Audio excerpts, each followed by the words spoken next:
العالمين والصلاة والسلام على أشرف الأنبياء والمرسلين وعلى الطيبين الطاهرين المعصومين المظلومين ولعنة الله على أعدائهم أجمعين من الآن إلى قيام يوم الدين. أما بعد فقد قال سبحانه في محكم كتابه المبين وقوله الحق. بسم الله الرحمن الرحيم. إنما يريد الله ليذهب عنكم الرجس أهل البيت ويطهركم تطهيرا.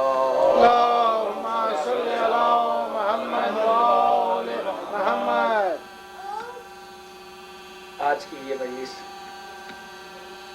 ہمارے اس امام کی شہادت کی مناسبت سے ہے کہ جس کی طرف نسبت سے ہم کو جعفری کہا جاتا ہے، یعنی ہم کو جعفری بھی کہا جاتا ہے. تو ایک سوال یہ اٹھ سکتا ہے کہ ہم ماتم کرتے ہیں، امام حسین السلام کو یاد کرتے ہیں، ان کی مجلس کرتے ہیں، تو ہم حسینی کیوں نہیں کہا جاتا؟ حسینی بھی کہا جاتا ہے لیکن لکھا نہیں جاتا مجلس کے بعد سے کہ جیسے دنیا میں اگر یہ لکھا جائے، کسی بھی کتاب میں لکھا جاتا ہے کہ کون سا مذہب ہے تو جعفری کہا جاتا ہے. پہلے امام کی نسبت سے ہم کو علوی بھی کہا جا سکتا تھا، اس لیے وہ پہلے امام کو ماننے والے ہیں تو ہم کو علوی کہنا چاہیے. تاج المؤمنین ہے، سر ائمہ کے سردار ہیں، کابل میں پیدا ہوا، لیکن ہم کو علوی نہیں کہا جاتا، یہ علی ہے. کہ جب ہمارے مذہب کی بات آتی ہے کتابوں کے اندر تو اس میں جعفری کا لفظ استعمال ہوتا ہے کہ یہ دین جعفری. یہ کیوں استعمال ہوتا ہے؟ اسی لیے کہ ہم فقہ کے اعتبار سے چونکہ ہیں جعفر صادق علیہ السلام اور سب سے زیادہ آپ کو موقع ملا اس بات کا کہ آپ دین کو پھیلائیں. یعنی کربلا کے بعد مختصر یہ کوئی آپ کی نظر میں بات ہے کہ کربلا کے بعد جو چوتھے امام کو موقع ملا وہ آپ کی نظر میں ہے کہ امام نے بھی علم کو پھیلانے کی کوشش کی اور علم کو دیا، اور صحیفہ سجادیہ صحیفہ کاملہ کی صورت میں ہمارے سامنے پورا ایک جامع آپ کا علمی کارنامہ موجود ہے. علمی کارنامے سے کبھی آپ یہ نہ سمجھنے کہ جو میں نے کہا تھا جیسے ہم ہوتے ہیں اس طریقے سے وہ بھی علم حاصل کر کے ہمیں دیتے ہیں. لیکن صحیفہ کاملہ ہوا ہے کہ تمام مسلمانوں کے بڑے بڑے ادیبوں نے جو ادبا ہیں اور جو عربی کے جاننے والے ہیں اور جو عربی کے سنام ہیں یعنی نمایاں لوگ ہیں، وہ سب کے سب صحیفہ سجادیہ کے ادب کو مانتے ہیں اور سب نے اس کا لوہا مانا ہے. اور تمام بڑے بڑے اجل علماء اہل سنت وہ بھی عرب جہاں کے پر ادب کا چرچا تھا انہوں نے صحیفہ سجادیہ کے ادب اور اس کے مضمون کا لوہا مانا ہے اور اسے تسلیم کیا ہے. تو چوتھے امام کو وہ دور تھا، اور اس کے بعد جب پانچویں امام کا دور آیا تو آپ نے جتنے جو علوم اور تھے اس کو جمع کیا اور لوگوں کو تیار کیا تاکہ علم کو پھیلتا ہے. اسی لیے آپ کو باقر کہا جاتا ہے. بقر کے معنی ہوتے ہیں کسی چیز کو شگافتہ کرنا، اسی لیے گائے کو بقر کہا جاتا ہے عربی میں. گائے کو تو بقر نہیں کہتے ہیں، بیل کو بقر کہتے ہیں. تائے تاریخ لگا کر گائے کو بقرہ کہا جاتا ہے. اس کی مناسبت سے پہلا سورہ قرآن مجید میں سورہ بقرہ جس کو آپ کہتے ہیں وہ گائے کا سورہ، سورہ بقر نہیں بلکہ سورہ بقرہ ہے. تائے تاریخ لگی نہیں گائے کا سورہ، کیونکہ اس میں خاص گائے کا تذکرہ ہے، جناب موسیٰ کی گائے کا اس میں تذکرہ ہے جو اس کا موضوع ہے، اس لیے اس کو سورہ بقرہ کہا جاتا ہے. اور جو فرما رہے ہیں اب اس میں سورہ بقرہ کہتے ہیں، یعنی اسی لیے گائے کو بقر کہا جاتا ہے عربی میں. تو اس کا پیر جو ہوتا ہے وہ درمیان سے پھٹا ہوا ہوتا ہے، شگافتہ ہوتا ہے. بقر کے معنی شگافتہ کرنا. تو چونکہ علم نام ہے اصل میں شگافتگی کا اور شگافتہ کرنے کا. جب تک کہ ذہن میں شگافتگی اور جسے کہا جاتا ہے پھاڑنے کے معنی بھی ہوتا ہے، یہ لفظ جو بھونڈا ہے اس لیے میں نے نہیں استعمال کیا کہ اس چیز کو دو حصوں میں تقسیم. جب تک کہ ذہن ٹوٹتا نہیں ہے اس وقت تک آدمی علم کی منزل میں قدم نہیں رکھتا، اور چیز معلوم سے علم نہیں بن پاتی. معلوم اور ہوتا ہے اور علم اور ہوتا ہے، یہ آپ یاد رکھیں. اور علم وہ ہے کہ جس میں ذہن آگے بڑھتا ہے، ذہن انسان کا جذب کرتا ہے، ورنہ میموری اور چیز ہے اور علم اور چیز. علم یہ ہے کہ کیوں، جہاں آپ نے جب پوچھا کیوں تو وہاں سے علم شروع ہوا اور وہیں سے بقر شروع ہو گیا، وہیں سے شگافتگی شروع ہو گئی. آپ یہاں سے نکلے، معصوم آپ کو جو ہے وہ بند نظر آیا، اور مجلس کا وقت تھا تو آپ گزر گئے. کسی نے پوچھا بھائی کہ تم کو معصوم آج بند تھا یہ کھلا تھا؟ جمعرات تھی. کہنے بھائی 8 بجے تو کھلا رہتا ہے. ہم نے بند پایا آگے گزر گئے. تو آپ کو ہی معلوم ہو گیا. ایک آدمی اور گزرا، اس نے گاڑی روک لی اور نیچے اترا. کیوں اترے آپ؟ پہلے اس لیے کہ یہ کیوں بند ہے. یہ کیوں آپ نے ایک چیز معلوم ہوئی سی کہ بند ہے. نہیں، جمعرات کو کھلا رہتا ہے تو کیوں بند ہے، یا اگر کسی دن نہیں کھلتا تو کیوں کھلا ہے. یہ جو آپ نے کیوں کیا یہ کیا مطلب؟ شگافتگی شروع ہو گئی معلوم میں. تو جب معلوم میں شگافتگی شروع ہوتی ہے تو اس کے بعد وہاں سے علم آگے بڑھتا ہے، اور اسی پر پوری سائنس کی بنیاد ہے، اسی بقر کے اوپر کہ ہر چیز کو تحقیق کر کے اس کو شگافتہ کرے. معلوم اور ہے، علم اور ہے. اور جب وہ وہی میں نے کہا لفظ بقر بازی تو 5 امام تک بات چل رہی اسی لیے کہ شریعت نے جب ایک ایک لفظ رکھا ہے تو اللہ نے رکھا ہے. ایک ایک لفظ کی قیمت نہیں ہے, ایک ایک حرف کی قیمت ہے, ایک ایک زیر کی قیمت ہے, ایک ایک زبر کی قیمت ہے, اور ایک ایک جزم کی قیمت ہے. ہماری کیا دعاؤں کے ایک ایک زیر زبر پر بحث ہوتی ہے. آپ آج شب جمعہ ایک دعا ہے, دعائے عرفہ.